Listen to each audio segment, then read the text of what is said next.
نہیں، ایسا نہیں ہو سکتا۔ مالک بن عوف اپنے خیمے میں غصے سے بار بار زمین پر پاؤں مارتا اور کہتا تھا، وہ اتنی جلدی کس طرح یہاں تک پہنچ سکتے ہیں؟ کیا ہم اپنے ساتھ غداروں کو بھی لائے تھے جنہوں نے محمد صلی اللہ علیہ وسلم کو بہت دن پہلے خبردار کر دیا تھا کہ ہم آ رہے ہیں؟ خود جا کر دیکھ لے مالک، بوڑھے درید بن سما نے کہا، اپنی آنکھوں سے دیکھ لے۔ اگر میں جھوٹ بول رہا ہوں تو اپنے دیوتا لات کو دھوکہ دے رہا ہوں۔ اس آدمی نے کہا جو دیکھ آیا تھا کہ مسلمانوں کا ایک لشکر جس کی تعداد کم و بیش 10,000 تھی حنین کے قریب آ کر پڑاؤ کیے ہوئے تھا۔ اس نے کہا، انہوں نے خیمے نہیں گاڑے، وہ تیاری کی حالت میں ہیں، اور یہ بھی جھوٹ نہیں کہ اس لشکر کا سپہ سالار محمد صلی اللہ علیہ وسلم خود ہیں۔ مالک بن عوف غصے سے باولا ہوا جا رہا تھا۔ وہ مسلمانوں پر اچانک ٹوٹ پڑنے چلا تھا۔ اس نے اوتاس سے مکے کی طرف پیش قدمی کا حکم دے دیا تھا، مگر اسے اطلاع ملی کہ مسلمان اپنے رسول اللہ صلی اللہ علیہ وسلم کی قیادت میں اس کی جمعیت سے تھوڑی ہی دور حنین کے گرد و نواح میں آ گئے ہیں اور مقابلے کے لیے تیار ہیں۔ غصہ تیری عقل کو کمزور کر رہا ہے مالک، درید نے اسے کہا۔ اب محاصرہ اور یلغار کو دماغ سے نکال اور اس زمین سے فائدہ اٹھا جس پر مسلمانوں سے تیرا مقابلہ ہوگا۔ تو اچھی چالیں سوچ سکتا ہے تو دشمن کو دھوکہ دے سکتا ہے۔ تجھ میں جرأت ہے، پھر تو کیوں پریشان ہو رہا ہے؟ میں تیرے ساتھ ہوں۔ میں تجھے ایک بار پھر کہتا ہوں کہ حوازن کے لوگوں نے اپنی عورتوں اور اپنے بچوں اور اپنے مویشیوں کو ساتھ لا کے اچھا نہیں کیا۔ آ میرے ساتھ حنین کی وادی کو دیکھیں۔ وہ دونوں اس علاقے کو دیکھنے چل پڑے جہاں لڑائی متوقع تھی۔ رسول اکرم صلی اللہ علیہ وسلم کے ساتھ مجاہدین کی جو فوج تھی اس کی تعداد 12,000 تھی۔ اس نفری میں مکہ کے 2,000 افراد ایسے تھے جنہیں اسلام قبول کیے ابھی چند دن ہی گزرے ہوئے تھے۔ بعض صحابہ اکرام ان نو مسلموں پر بھروسہ کرنے پر آمادہ نہیں تھے، لیکن اللہ کے رسول صلی اللہ علیہ وسلم کو اپنے اللہ پر بھروسہ تھا۔ ابو سفیان، اکرمہ اور صفوان رضی اللہ تعالیٰ عنہ مجمعین بھی نو مسلم تھے۔ یہ تینوں سرداری اور سالاری کے رتبوں کے افراد تھے جن کا نو مسلم قریش پر اثر و رسوخ بھی تھا، لیکن دیکھا گیا کہ یہ سب اپنی مرضی سے اس لشکر میں شامل ہوئے تھے۔ ایک مورخ نے لکھا ہے کہ ان تینوں نے مجاہدین کے لیے کم و بیش 100 زیرہ بختر دیے تھے۔ یہ لشکر 27 جنوری 630 عیسوی 6 شوال 8 ہجری کی صبح مکے سے روانہ ہوا اور 31 جنوری کی شام حنین کے گرد و نواح میں پہنچ گیا تھا۔ کوچ برق رفتار تھا۔ رسول کریم صلی اللہ علیہ وسلم کو معلوم تھا کہ قبیلہ حوازن اور قبیلہ ثقیف لڑنے والے قبیلے ہیں اور ان کے قائد درید اور مالک جنگی فہم و فراست اور چالوں سے بخوبی واقف ہیں۔ اس لیے آپ صلی اللہ علیہ وسلم نے ہراول جن 700 مجاہدین کو رکھا وہ بنو سلیم کے تھے اور ان کے کمانڈر خالد بن ولید تھے۔ حنین ایک وادی ہے جو مکہ سے 11 میل دور ہے۔ بعض جگہوں پر یہ وادی 7 میل چوڑی ہے، کہیں اس کی چوڑائی اس سے بھی کم ہے، اور حنین کے قریب جا کر وادی کی چوڑائی کم ہوتے ہوتے بمشکل 2 فرلانگ رہ جاتی ہے۔ یہاں سے وادی کی سطح اوپر کو اٹھتی ہے، یعنی یہ چڑھائی ہے۔ آگے ایک درہ نما راستہ ہے جو دائیں بائیں مڑتا ایک اور وادی میں داخل ہوتا ہے۔ اس وادی کا نام نخلۃ الیمانیہ ہے۔ راستہ خاصا تنگ ہے۔ مسلمانوں نے اپنے جاسوسوں کی آنکھوں سے دیکھا کہ قبیلوں کی متحدہ فوج ابھی اوتاس کے قریب قیمزن ہے، مگر جاسوس رات کی تاریکی میں نہ جھانک سکے، یا انہوں نے ضرورت ہی محسوس نہ کی کہ رات کو بھی دیکھ لیتے کہ دشمن کوئی نقل و حرکت تو نہیں کر رہا۔ دن کے دوران متحدہ قبیلوں کے کیمپ میں کوچ یا پیش قدمی کی تیاری کے کوئی آثار نظر نہ آئے۔ کیمپ پر مرونی سی چھائی ہوئی تھی، کوئی سرگرمی نہیں تھی۔ 1 فروری 630 عیسوی 11 شوال 8 ہجری کی سحر مجاہدین نے اوتاس کی طرف پیش قدمی کی۔ اسکیم یہ تھی کہ دشمن کے کیمپ پر یلغار کی جائے۔ امید یہی تھی کہ دشمن کو بے خبری میں جالیں گے۔ پیش قدمی مکمل طور پر منظم تھی۔ ہراول میں بنو سلیم کے مجاہدین تھے جن کے قائد خالد بن ولید رضی اللہ تعالیٰ عنہ تھے۔ اس حیثیت میں خالد سب سے آگے تھے۔ اسلامی فوج کی نفری تو 12,000 تھی، لیکن اس باقاعدہ فوج کے ساتھ ایک باقاعدہ فوج بھی تھی جس کی نفری 20,000 تھی۔ یہ مکہ اور گرد و نواح کے لوگ تھے جو فوج کی مدد کے لیے ساتھ آئے تھے۔ ایک واقعہ قابل ذکر ہے۔ اتنا زیادہ لشکر دیکھ کر بعض صحابہ اکرام نے بڑے فخر سے کہا، کون ہے جو ہمیں شکست دے سکتا ہے؟ دو مورخوں نے لکھا ہے کہ اس فخر میں تکبر کی جھلک بھی تھی۔ خالد رضی اللہ تعالیٰ عنہ اسلامی لشکر کے آگے تھے۔ وہ جب وادی حنین کے تنگ راستے میں داخل ہوئے تو صبح طلوع ہو رہی تھی۔ خالد رضی اللہ تعالیٰ عنہ نے اپنے گھوڑے کو ایل لگائی اور رفتار تیز کر دی۔ خالد جوشیلے جنگجو تھے اور جارحانہ قیادت میں یقین رکھتے تھے۔ وہ جب مسلمان نہیں ہوئے تھے تو قبیلہ قریش کے سردار اعلیٰ ابو سفیان سے انہیں سب سے بڑی شکایت یہ تھی کہ وہ انہیں کھل کر لڑنے نہیں دیتے تھے۔ ان کے قبول اسلام کی ایک وجہ بھی یہ تھی کہ انہوں نے رسول کریم صلی اللہ علیہ وسلم کی عسکری قیادت میں وہ جذبہ دیکھا تھا جو انہیں پسند تھا۔ حضرت خالد نے قبول اسلام سے پہلے اکرمہ سے کہا بھی تھا کہ میرے عسکری جذبے اور میدان جنگ میں جارحانہ انداز کی قدر صرف مسلمان کر سکتے ہیں۔ رسول اللہ صلی اللہ علیہ وسلم نے خالد رضی اللہ تعالیٰ عنہ کی عسکری اہلیت اور قابلیت کی جو قدر کی تھی، اس کا ثبوت یہ تھا کہ وہ اتنے بڑے لشکر کے ہراول کے کمانڈر تھے۔ صبح طلوع ہو رہی تھی جب خالد بن ولید رضی اللہ تعالیٰ عنہ کا ہراول دستہ گھاٹی والے تنگ راستے میں داخل ہوا۔ اچانک زمین و آسمان جیسے پھٹ پڑے ہوں۔ حوازن، ثقیف اور دیگر قبیلوں کے متحدہ فوج کے نعرے گھٹاؤں کی گرج اور بجلیوں کی کڑک کی طرح بلند ہوئے اور موسلادھار بارش کی طرح تیروں کی بوچھاڑیں آنے لگیں۔ یہ تیر دائیں بائیں کی چٹانوں اور ٹیکریوں سے آ رہے تھے۔ یہ دشمن کی گھات تھی۔ مالک بن عوف اور درائدہ بن سما نے دن کے وقت اپنے کیمپ میں کوئی سرگرمی ظاہر نہیں ہونے دی تھی۔ ایسے معلوم ہوتا تھا جیسے یہ جنگی کیمپ نہیں، کسی قافلے کا پڑاؤ ہے۔ شام کے بعد مالک بن عوف اپنی فوج کو حنین کے تنگ راستے پر لے گیا اور تیر اندازوں کو دونوں طرف چھپا کر بٹھا دیا تھا۔ تیروں کی بوچھاڑیں اچانک بھی تھیں اور بہت زیادہ بھی۔ مجاہدین کے گھوڑے تیر کھا کر بے لگام ہو کر بھاگے۔ جو سوار تیروں سے محفوظ رہے وہ بھی پیچھے کو بھاگ اٹھے۔ تیروں کی بوچھاڑیں اور تیز و تند ہو گئیں۔ گھوڑے بھی بے قابو اور سوار بھی بے قابو ہو گئے۔ بھگدڑ مچ گئی۔ مت بھاگو! خالد بن ولید رضی اللہ تعالیٰ عنہ تیروں کی بوچھاڑوں میں کھڑے چلا رہے تھے، پیٹھ نہ دکھاؤ، مقابلہ کرو ہم دشمن کو۔ گھوڑوں اور سواروں کی بھگدڑ ایسی تھی کہ خالد بن ولید رضی اللہ تعالیٰ عنہ کی پکار کسی کے کانوں تک پہنچتی ہی نہیں تھی۔ کوئی یہ دیکھنے کے لیے بھی نہیں رکتا تھا کہ خالد کے جسم میں کتنے تیر اتر گئے ہیں، اور وہ پیچھے ہٹنے کے بجائے وہیں کھڑے اپنے دستے کو مقابلے کے لیے للکار رہے۔ وہ آخر بھگدڑ کے ریلے کی ضد میں آ گئے اور ان کے دھکوں سے یوں دور پیچھے آ گئے جیسے سیلاب میں بہہ گئے ہوں۔ جب بھگدڑ کا ریلا گزر گیا تو خالد رضی اللہ تعالیٰ عنہ اتنے زخمی ہو چکے تھے کہ گھوڑے سے گر پڑے اور بے ہوش ہو گئے۔ ہراول کے پیچھے اسلامی فوج آ رہی تھی۔ اس کے رضاکاروں کا بے قاعدہ لشکر بھی تھا۔ ہراول کا دستہ بھاگتا دوڑتا پیچھے کو آیا تو فوج میں بھی بھگدڑ مچ گئی۔ ہراول کے بہت سے آدمیوں کے جسموں میں تیر پیوست تھے اور ان کے کپڑے خون سے لال تھے۔ گھوڑوں کو بھی تیر لگے ہوئے تھے۔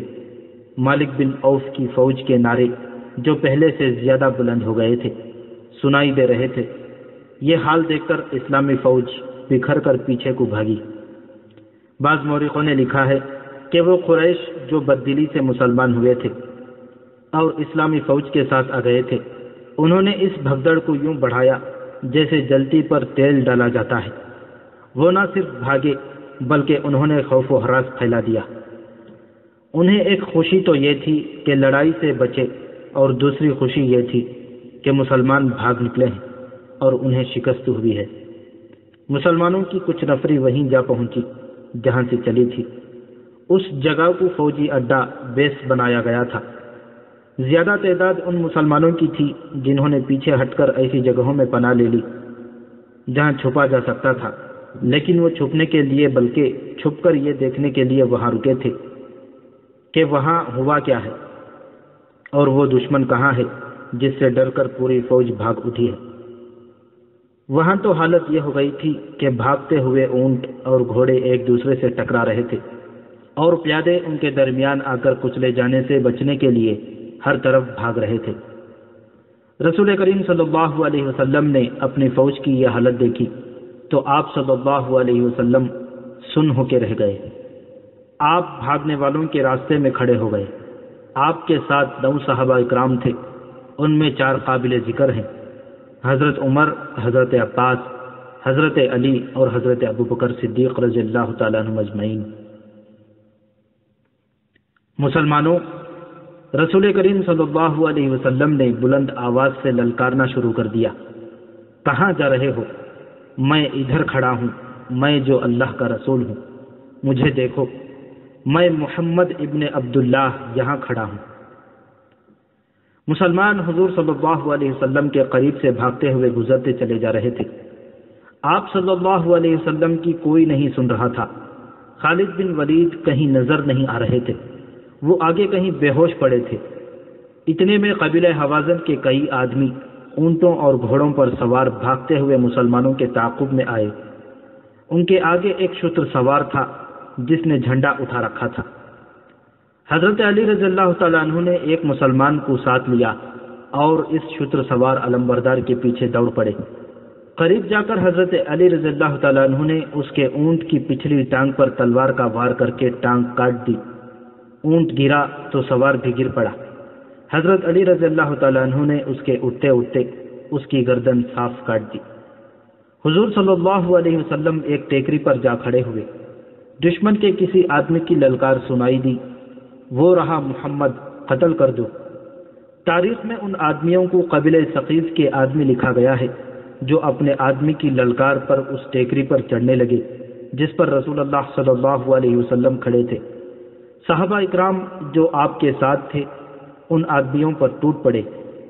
مختصر سے معرکے سے وہ سب بھاگ نکلے، ان میں سے کوئی بھی رسول اکرم صلی اللہ علیہ وسلم تک نہ پہنچ سکا۔ میں مالک بن عوف سے شکست نہیں کھاؤں گا، رسول اللہ صلی اللہ علیہ وسلم نے کہا۔ وہ اتنی آسانی سے کیسے فتح حاصل کر سکتا ہے؟ حضور صلی اللہ علیہ وسلم نے اپنی فوج کو بکھرتے اور بھاگتے تو دیکھ ہی لیا تھا، آپ دشمن کو بھی دیکھ رہے تھے، بلکہ دشمن کو زیادہ دیکھ رہے تھے۔ آپ صلی اللہ علیہ وسلم کی عسکری حس نے محسوس کر لیا کہ مالک بن عوف اپنے پہلے بھرپور اور کامیاب وار پر اس قدر خوش ہو گیا ہے کہ اسے اگلی چال کا خیال ہی نہیں رہا۔ وہ اسلامی فوج کی بھگدڑ اور افراتفری کی پسپائی سے فائدہ نہیں اٹھا رہا تھا۔ حضور صلی اللہ علیہ وسلم کو توقع تھی کہ مالک بن عوف کی متحدہ فوج مسلمانوں کے تعاقب میں آئے گی، لیکن تعاقب میں دشمن کے جو آدمی آئے تھے وہ تعداد میں تھوڑے اور غیر منظم تھے۔ اس کے علاوہ حضور صلی اللہ علیہ وسلم نے اپنے ہراول دستے کو پیچھے آتے بھی دیکھا تھا، اور آپ صلی اللہ علیہ وسلم نے معلوم بھی کیا تھا کہ ہراول کے کتنے آدمی شہید اور زخمی ہوئے۔ آپ کو بتایا گیا کہ کئی ایک مجاہدین، گھوڑے اور اونٹ زخمی ہوئے ہیں، شہید ایک بھی نہیں ہوا۔ اس سے رسول کریم صلی اللہ علیہ وسلم نے یہ رائے قائم کی کہ یہ دشمن تیر اندازی میں اناڑی ہے اور جلد باز بھی۔ اتنی زیادہ تیر اندازی کسی کو زندہ نہ رہنے دیتی۔ حضور اکرم صلی اللہ علیہ وسلم نے اپنے پاس کھڑے صحابہ اکرام رضی اللہ تعالیٰ عنہ مجمعین پر نظر ڈالی۔ آپ کی نظریں حضرت عباس پر ٹھہر گئیں۔ حضرت عباس رضی اللہ تعالیٰ عنہ کی آواز غیر معمولی طور پر بلند تھی جو بہت دور تک سنائی دیتی تھی۔ جسم کے لحاظ سے بھی حضرت عباس قوی ہیکل تھے۔ عباس، حضور اکرم صلی اللہ علیہ وسلم نے کہا، تم پر اللہ کی رحمت ہو، مسلمانوں کو پکارو، انہیں یہاں آنے کے لیے کہو۔ اے انصار، حضرت عباس رضی اللہ تعالیٰ عنہ نے انتہائی بلند آواز میں پکارنا شروع کر دیا، اے اہل مدینہ، اے اہل مکہ، آؤ اپنے رسول کے پاس آؤ۔ حضرت عباس رضی اللہ تعالیٰ عنہ قبیلوں کے اور آدمیوں کے نام لے لے کر پکار رہے تھے اور کہتے رہے کہ اپنے رسول صلی اللہ علیہ وسلم کے پاس، اپنے اللہ کے رسول کے پاس آؤ۔ سب سے پہلے انصار آئے، ان کی تعداد معمولی تھی، لیکن ایک کو دیکھ کر دوسرا آتا چلا گیا۔ مکہ کے کچھ دوسرے قبیلوں کے لوگ بھی آ گئے، ان کی تعداد 100 ہو گئی۔ رسول کریم صلی اللہ علیہ وسلم نے دیکھا کہ قبیلہ حوازن کے بہت سے آدمی پسپا ہوتے مسلمانوں کی طرف دوڑے آ رہے تھے۔ آپ صلی اللہ علیہ وسلم نے ان 100 مجاہدین کو دشمن کے ان آدمیوں پر حملے کا حکم دیا۔ مجاہدین ان کے عقب سے ان پر ٹوٹ پڑے۔ حوازن کے آدمی بوکھلا گئے اور مقابلے کے لیے سنبھلنے لگے، لیکن مجاہدین نے انہیں سنبھلنے کی مہلت نہ دی۔ ان میں سے بہت سے بھاگ نکلے، ان کے زخمی اور ہلاک ہونے والے پیچھے رہ گئے۔ وہ تو اچانک ایسے حالات پیدا ہو گئے تھے کہ مجاہدین میں بھگدڑ مچ گئی تھی، ورنہ وہ ہمیشہ اپنے سے کئی گنا زیادہ دشمن سے لڑے اور فاتح اور کامران رہے تھے۔ انہوں نے دیکھا کہ عباس رضی اللہ تعالیٰ عنہ کی پکار پر مسلمان رسول اکرم صلی اللہ علیہ وسلم کے حضور اکٹھے ہو رہے ہیں، اور دشمن مسلمانوں کے چھوٹے سے گروہ کے جوابی حملے کو بھی برداشت نہیں کر سکا۔ اور انہوں نے یہ بھی دیکھا کہ حوازن اور ثقیف ان کے تعاقب میں نہیں آ رہے، تو کئی ہزار مجاہدین واپس آ گئے۔ رسول اکرم صلی اللہ علیہ وسلم نے انہیں فوراً منظم کیا اور دشمن پر حملے کا حکم دے دیا۔ خالد بن ولید لاپتہ تھے، کسی کو ہوش نہیں تھا کہ دیکھتا کہ کون لاپتہ ہے اور کون کہاں ہے۔ وہی تنگ گھاٹی جہاں مجاہدین پر قہر ٹوٹا تھا، اب متحدہ قبائل کی موت کی گھاٹی بن گئی۔ قبیلہ حوازن چونکہ سب سے زیادہ لڑاکا قبیلہ تھا، اس لیے اسی کے آدمیوں کو آگے رکھا گیا تھا۔ یہ لوگ بلا شک و شبہ ماہر لڑاکے تھے، لیکن مسلمانوں نے جس قہر سے حملہ کیا تھا اس کے آگے حوازن ٹہر نہ سکے۔ مسلمان اس خفت کو بھی مٹانا چاہتے تھے جو انہیں غلطی سے اٹھانی پڑی تھی۔ یہ دست بدست لڑائی تھی۔ مجاہدین نے تیغزنی کے جو جوہر دکھائے کہ حوازن گر رہے تھے یا معرکے سے نکلنے کی کوشش کر رہے تھے۔ رسول اکرم صلی اللہ علیہ وسلم معرکے کے قریب ایک بلند جگہ کھڑے تھے۔ آپ صلی اللہ علیہ وسلم نے للکار للکار کر کہا، انا النبی لا کذب، انا ابن عبد المطلب۔ یہ جھوٹ نہیں ہے کہ میں نبی ہوں، میں ابن عبد المطلب ہوں۔ حوازن پیچھے ہٹتے چلے جا رہے تھے۔ وہ اب وار کرتے کم اور وار روکتے زیادہ تھے۔ ان کا دم خم ٹوٹ رہا تھا۔ ان کے پیچھے قبیلہ ثقیف کے دستے تیار کھڑے تھے۔ مالک بن عوف نے چلا چلا کر حوازن کو پیچھے ہٹا لیا۔ قبیلہ ثقیف کے تازہ دم لڑاکوں نے حوازن کی جگہ لے لی۔ مسلمان تھک چکے تھے اور ثقیف تازہ دم تھے، لیکن مسلمانوں کو اپنے قریب اپنے رسول اللہ صلی اللہ علیہ وسلم کی موجودگی اور للکار نیا حوصلہ دے رہی تھی۔ مسلمانوں کی تلواروں اور برچھیوں کی ضربوں میں جو قہر اور غضب تھا، اور ان کے نعروں اور للکار میں جو گرج اور کڑک تھی، اس نے ثقیف پر دہشت طاری کر دی۔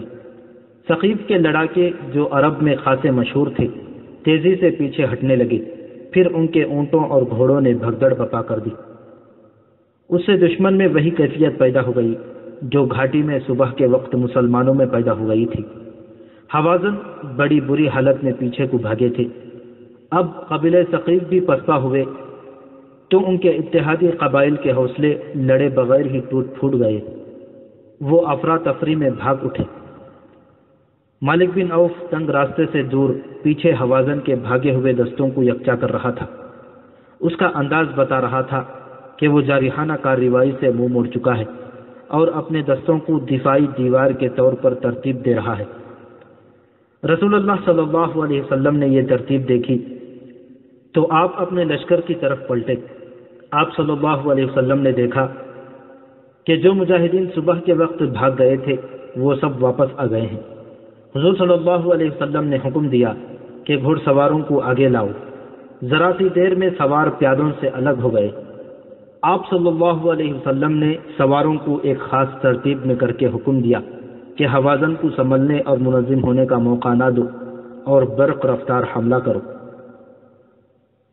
ان سواروں میں بنو سلیم کے وہ سوار بھی تھے جن پر سب سے پہلے تیروں کی بوچھاڑیں آئی تھیں اور مسلمانوں کی جمعیت پارا پارا ہو گئی تھی، لیکن بنو سلیم کا کمانڈر ان کے ساتھ نہیں تھا۔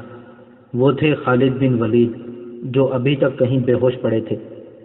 رسول اکرم صلی اللہ علیہ وسلم نے اس سوار دستے کی قیادت زبیر بن عوام رضی اللہ تعالیٰ عنہ کے سپرد کر دی اور انہیں حکم دیا کہ آگے جو درہ ہے اس پر مالک بن عوف قبضہ کیے ہوئے ہے، اسے درے سے بے دخل کر دو۔ رسول کریم صلی اللہ علیہ وسلم نے جنگ کی کمان اپنے دستے مبارک میں لے لی تھی۔ آپ صلی اللہ علیہ وسلم کے اشارے پر زبیر رضی اللہ تعالیٰ عنہ بن عوام نے ایسا برق رفتار اور جچا تلا ہلا بولا کہ ہوازن جو ابھی تک بوکھلائے ہوئے تھے مقابلے میں جم نہ سکے اور درے سے نکل گئے۔ درہ خاصا لمبا تھا۔ رسول اکرم صلی اللہ علیہ وسلم نے زبیر رضی اللہ تعالیٰ عنہ کے دستے کو درے میں ہی رہنے دیا اور حکم دیا کہ اب درہ جنگی اڈا ہوگا۔ آپ صلی اللہ علیہ وسلم نے دوسرا سوار دستہ آگے کیا جس کے کمانڈر ابو عامر رضی اللہ تعالیٰ عنہ تھے۔ حضور اکرم صلی اللہ علیہ وسلم نے ابو عامر رضی اللہ تعالیٰ عنہ کے سپرد یہ کام کیا کہ اوتاس کے قریب متحدہ قبائل کا جو کیمپ ہے اس پر حملہ کرو۔ خالد یہاں ہے، کسی نے بڑی دور سے للکار کر کہا، یہ پڑا ہے۔ رسول اکرم صلی اللہ علیہ وسلم دوڑے گئے اور خالد رضی اللہ تعالیٰ عنہ تک پہنچے۔ خالد ابھی تک بے ہوش پڑے تھے۔ آپ صلی اللہ علیہ وسلم خالد کے پاس بیٹھ گئے اور ان کے سر سے پاؤں تک پھونک ماری۔ خالد رضی اللہ تعالیٰ عنہ نے آنکھیں کھول دیں۔ رسول اللہ صلی اللہ علیہ وسلم نے خالد کی آنکھوں میں آنکھیں ڈالی۔ خالد اٹھ کھڑے ہوئے۔ انہیں جو تیر لگے تھے وہ گہرے نہیں اترے تھے۔ تیر نکال لیے گئے اور بڑی تیزی سے مرہم پٹی کر دی گئی۔ یا رسول اللہ صلی اللہ علیہ وسلم، خالد رضی اللہ تعالیٰ عنہ نے کہا، میں لڑوں گا، میں لڑنے کے قابل ہوں۔ رسول خدا صلی اللہ علیہ وسلم نے خالد بن ولید کے جسم میں اور ان کی روح میں پھونک دیا تھا۔ آپ صلی اللہ علیہ وسلم نے خالد سے کہا کہ زبیر رضی اللہ تعالیٰ عنہ کے سوار دستے میں شامل ہو جاؤ، تم ابھی کمان نہیں لے سکو گے۔ خالد رضی اللہ تعالیٰ عنہ ایک گھوڑے پر سوار ہو گئے۔ ان کے کپڑے خون سے لال تھے۔ انہوں نے گھوڑے کو ایڑ لگائی اور زبیر رضی اللہ تعالیٰ عنہ کے سوار دستے میں شامل ہو گئے۔ انہوں نے زبیر سے پوچھا، کیا حکم ہے؟ زبیر رضی اللہ تعالیٰ عنہ نے انہیں بتایا کہ حوازن کی خیمہ گاہ پر حملہ کرنا ہے جو اوتاس کے قریب ہے، لیکن یہ حملہ ابو عامر رضی اللہ تعالیٰ عنہ کریں گے۔ اوتاس وہاں سے کچھ دور تھا۔ مالک بن عوف نے حوازن دستے کو وہاں تک ہٹا لیا اور اسے اپنی خیمہ گاہ کے ارد گرد پھیلا دیا تھا۔ یہ دفاعی حصار تھا جس کی حوازن کی کیمپ کے گرد ضرورت اس لیے تھی کہ وہاں وہ ہزاروں عورتیں، بچے اور مویشی تھے جنہیں قبیلہ حوازن کے سپاہی اپنے ساتھ لائے تھے۔ مالک بن عوف نے تو یہ سوچا تھا کہ حوازن اپنی عورتوں اور بچوں کو اپنے ساتھ دیکھ کر زیادہ غیرت مندی اور بے جگری سے لڑیں گے، مگر اب یہ صورت پیدا ہو گئی تھی کہ دریس بن سما مالک بن عوف کو برا بھلا کہہ رہا تھا کہ اس کے منع کرنے کے باوجود مالک عورتوں کو ساتھ لے آیا تھا۔ ان کے لیے اب اپنے اہل و عیال اور مویشیوں کو مسلمانوں سے بچانا محال دکھائی دے رہا تھا۔ ابو عامر رضی اللہ تعالیٰ عنہ کا سوار دستہ اوتاس کی طرف بڑھا۔ قریب گئے تو حوازن نے جم کر مقابلہ کیا۔ اب وہ جنگ جیتنے کے لیے یا مسلمانوں کو تہس نہس کر کے مکہ پر قبضہ کرنے کے لیے نہیں، بلکہ مسلمانوں سے اپنے اہل و عیال اور مویشیوں کو بچانے کے لیے لڑ رہے تھے۔ یہ بھی دست بدست معرکہ تھا جس میں جنگی چالوں کے نہیں، ذاتی شجاعت کے مظاہرے ہو رہے تھے۔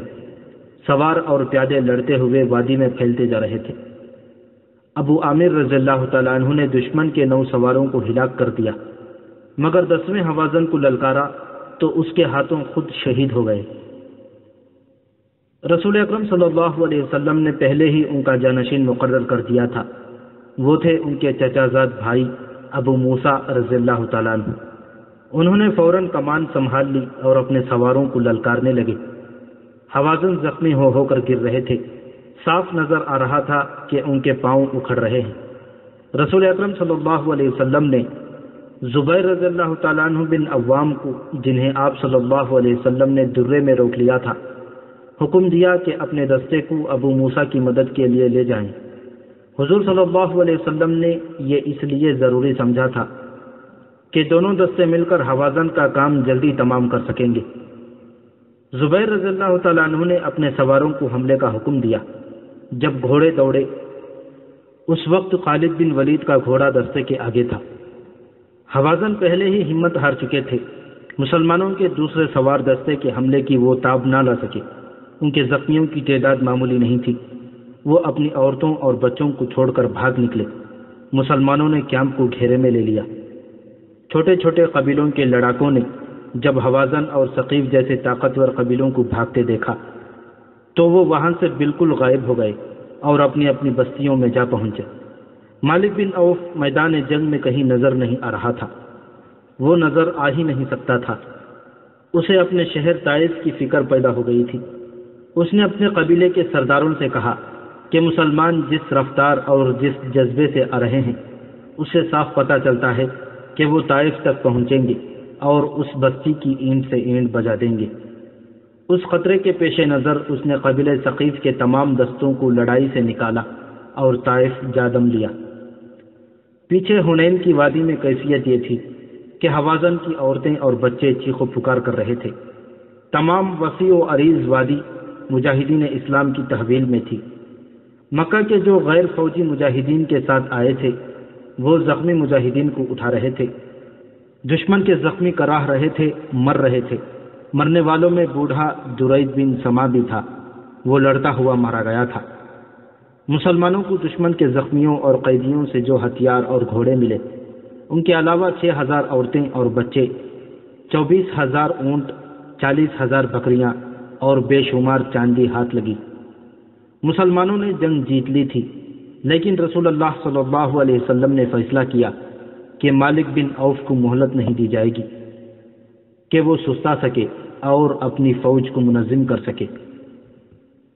آپ صلی اللہ علیہ وسلم نے دراصل سانپ کا سر کچلنے کا فیصلہ کر لیا تھا۔ آپ صلی اللہ علیہ وسلم کے حکم سے مال غنیمت میں آئی ہوئی عورتوں، بچوں، مویشیوں اور دیگر مال کو ایک دستے کے ساتھ جورانہ بھیج دیا گیا۔ اگلے حکم تک انہیں جورانہ میں ہی رہنا تھا۔ دوسرے دن رسول اکرم صلی اللہ علیہ وسلم کے حکم سے اسلامی فوج طائف کی طرف پیش قدمی کر گئی، جہاں بڑی خونریز جنگ کی توقع تھی۔ معرکہ حنین کا ذکر قرآن حکیم میں سورہ توبہ میں آیا ہے۔ بعض صحابہ اکرام رضی اللہ تعالیٰ عنہم اجمعین نے معرکہ شروع ہونے سے پہلے ہی کہا تھا کہ ہمیں کون شکست دے سکتا ہے، اتنی بڑی طاقت کا مقابلہ کون کر سکتا ہے۔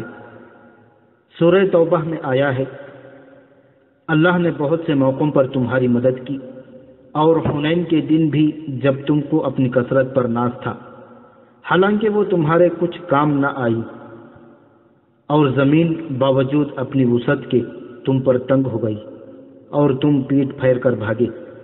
پھر اللہ نے اپنے رسول صلی اللہ علیہ وسلم اور مسلمانوں پر تسلی نازل کی اور وہ فوجیں اتاری جن کو تم نے نہیں دیکھا، اور کافروں کو سزا دی، اور کافروں کا بدلہ یہی ہے۔ طائف بڑی خوبصورت بستی ہوا کرتی تھی۔ یہ باغوں کی بستی تھی، پھلوں اور پھولوں کی مہک سے ہوائیں مخمور رہتی تھیں۔ طائف میں جا کر دکھی دل کھل اٹھتے تھے۔ یہ جنگجو سرداروں کی بستی تھی۔ یہ ثقیف جیسے طاقتور قبیلے کا مرکز تھا۔ اس بستی کے قریب اس قبیلے کی عبادت گاہ تھی جس میں ثقیف، حوازن اور چند اور قبائل کے دیوتا لات کا بت رکھا ہوا تھا، جو بت نہیں ایک چبوترا تھا۔ یہ قبائل اس چبوترے کو دیوتا کہتے اور اس کی پوجا کرتے تھے۔ اس عبادت گاہ میں اس کا کاہن رہتا تھا، جسے خدا کا اور دیوتا لات کا ایلچی سمجھا جاتا تھا۔ کاہن فال نکال کر لوگوں کو آنے والے خطروں سے آگاہ کر دیا کرتا تھا۔ کاہن کسی خوش نصیب کو ہی نظر آیا کرتا تھا۔ عام لوگوں کو کاہن نہیں، عبادت گاہ کے صرف مجاور ملا کرتے تھے۔ کاہن کو جو دیکھ لیتا وہ ایسے خوش ہوتا تھا جیسے اس نے خدا کو دیکھ لیا ہو۔ طائف چونکہ اس کے دیوتا کا مسکن تھا، اس لیے یہ قبائل کا مقدس مقام تھا۔ ایک ہی مہینہ پہلے طائف میں جشن کا سما تھا۔ یہاں کے سردار اعلیٰ مالک بن عوف نے اپنے قبیلے جیسے ایک طاقتور قبیلہ حوازن اور کچھ اور قبیلوں کے سرداروں کو بہت بڑی ضیافت میں مدعو کیا تھا۔ علاقے کی چنی ہوئی خوبصورت ناچنے اور گانے والیاں بلائی گئی تھیں۔ ان کے رقص نے تماشائیوں پر وجد طاری کر دیا تھا۔ اس رات شراب کے مٹکے خالی ہو رہے تھے۔ اس رات اہل ثقیف اور اہل حوازن نے عہد کیا تھا کہ وہ مکے پر اچانک حملہ کر کے رسول اکرم صلی اللہ علیہ وسلم اور مکہ کے تمام مسلمانوں کو ہمیشہ کے لیے ختم کر دیں گے۔ ان قبائل کے ایک ضعیف العمر سردار درید بن سما نے کہا تھا کہ اٹھو اور لات کے نام پر حلف اٹھاؤ کہ ہم محمد اور اس کے تمام پیروکاروں کو، جنہوں نے مکہ کے تمام بت توڑ ڈالے ہیں، ختم کر کے اپنی عورتوں کو منہ دکھائیں گے۔ مالک بن عوف، جس کی عمر ابھی 30 سال تھی، جوش سے پھٹا جا رہا تھا۔ اس نے کہا تھا کہ قبائل کا متحدہ لشکر مکہ میں مسلمانوں کو بے خبری میں جا دبوچے گا۔ اس رات مالک بن عوف، درید بن سما اور دوسرے قبیلوں کے سردار کاہن کے پاس گئے تھے۔ کاہن سے انہوں نے پوچھا تھا کہ وہ مکہ کے مسلمانوں کو بے خبری میں دبوچ سکیں گے اور کیا ان کا اچانک اور غیر متوقع حملہ مسلمانوں کو گھٹنوں بٹھا سکے گا۔ کاہن نے انہیں یقین دلایا تھا کہ دیوتا لات نے انہیں آشیرواد دے دی ہے۔ کاہن نے بڑے وثوق سے کہا تھا، مسلمانوں کو اس وقت پتہ چلے گا جب تمہاری تلواریں انہیں کاٹ رہی ہوں گی۔ اب ایک ہی ماہ بعد طائف کا حسن اداس تھا۔ بستی کے ماحول پر خوف و ہراس طاری تھا۔ اپنے دیوتا لات کی آشیرواد سے اور کاہن کی یقین دہانی سے ثقیف، حوازن اور دیگر قبیلوں کا جو لشکر مکے پر حملہ کرنے گیا تھا، وہ مکے سے دور حنین کے مقام پر مسلمانوں کے ہاتھوں پٹ کر اور تتر بتر ہو کر واپس آ رہا تھا۔ بھاگ کے آنے والوں میں پیش پیش اس متحدہ لشکر کا سالار اعلیٰ، جوان سال اور جوشیلا سردار مالک بن عوف تھا۔ وہ سب سے پہلے اس لیے طائف پہنچا تھا کہ شہر کے دفاع کو مضبوط بنا سکے۔ مسلمان رسول اکرم صلی اللہ علیہ وسلم کی قیادت میں طائف کی طرف بڑھے آ رہے تھے۔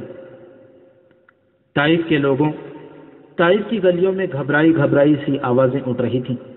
مسلمان آ رہے ہیں، شہر کا محاصرہ ہوگا، تیار ہو جاؤ، اناج اور کھجوریں اکٹھی کر لو، پانی جمع کر لو۔ سب سے زیادہ گھبراہٹ مالک بن عوف پر طاری تھی۔ اسے طائف ہاتھ سے جاتا نظر آ رہا تھا۔ اسے شکست اور پسپائی کی چوٹ تو پڑی ہی تھی۔ سب سے بڑی چوٹ اس پر یہ پڑی کہ وہ جب شہر میں داخل ہوا تو عورتوں نے اس کی بہادری اور فتح کے گیت گانے کے بجائے اسے نفرت کی نگاہوں سے دیکھا تھا، اور اس کے لشکریوں کو بعض عورتوں نے تانے بھی دیے تھے۔ بیویاں اور بیٹیاں کہاں ہیں جنہیں تم ساتھ لے گئے تھے؟ عورتیں لشکریوں سے طنزیہ لہجے میں پوچھ رہے تھے۔ بچے بھی مسلمانوں کو دے آئے ہو؟ یہ بھی ایک تانا تھا جو عورتیں انہیں دے رہی تھیں۔ مالک بن عوف نے اپنے سامنے اپنے نائب سالاروں اور کمانڈروں کو بٹھا رکھا تھا اور انہیں بڑی تیز تیز بولتے ہوئے کہہ رہا تھا کہ دوسرے قبیلوں کو بھی شہر میں لے آؤ، مسلمان آ رہے ہیں۔ مالک بن عوف نے ذرا سا بھی آرام نہ کیا، آتے ہی طائف کا دفاع مضبوط کرنے میں لگ گیا۔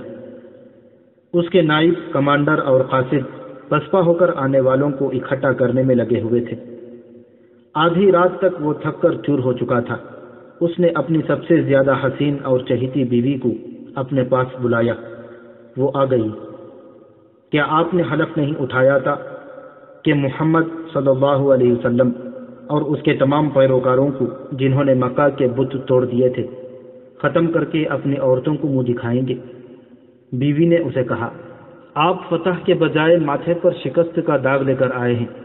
آپ کے حلف اور عہد کے مطابق میرا وجود آپ پر حرام ہے۔ تم میری بیوی ہو۔ مالک بن عوف نے غصے سے کہا، میری حکم عدولی کی جرات نہ کرو۔ میں بہت تھکا ہوا ہوں اور میں بہت پریشان ہوں۔ مجھے اس وقت تمہاری ضرورت ہے۔ تم میری سب سے پیاری بیوی ہو۔ آپ کو میری ضرورت ہے، بیوی نے کہا، لیکن مجھے ایک غیرت مند مرد کی ضرورت ہے۔ مجھے اس مالک بن عوف کی ضرورت ہے جو یہاں سے عہد کر کے نکلا تھا کہ مسلمانوں کو مکہ کے اندر ہی ختم کر کے واپس آئے گا۔ کہاں ہے وہ مالک بن عوف؟ وہ میرے لیے مر گیا ہے۔ اس مالک بن عوف کو میں نہیں جانتی جو اپنے قبیلے اور اپنے دوست قبیلوں کی ہزاروں عورتیں اور ہزاروں بچے اپنے دشمن کے حوالے کر کے اپنی خوابگاہ میں آ بیٹھا ہے اور ایک عورت سے کہہ رہا ہے کہ مجھے تمہاری ضرورت ہے۔ اس حسین عورت کی آواز بلند ہو کر جذبات کی شدت سے کانپنے لگی۔ وہ مالک بن عوف کے پلنگ سے اٹھ کھڑی ہوئی اور کہنے لگی، آج رات تمہاری کوئی بیوی تمہارے پاس نہیں آئے گی۔ آج رات تمہاری کسی بیوی کو ان عورتوں کی آہیں اور فریادیں چین سے سونے نہیں دیں گی جو مسلمانوں کے قبضے میں ہیں۔ ذرا سوچ، تصور میں لا ان عورتوں کو، ان نوخیز لڑکیوں کو جنہیں تو مسلمانوں کے حوالے کر آیا ہے۔ وہ اب مسلمانوں کے بچے پیدا کریں گی۔ بچے جو ان کے قبضے میں ہیں وہ مسلمان ہو جائیں گے۔ مالک بن عوف تو خطروں میں کود جانے والا خودسر آدمی تھا۔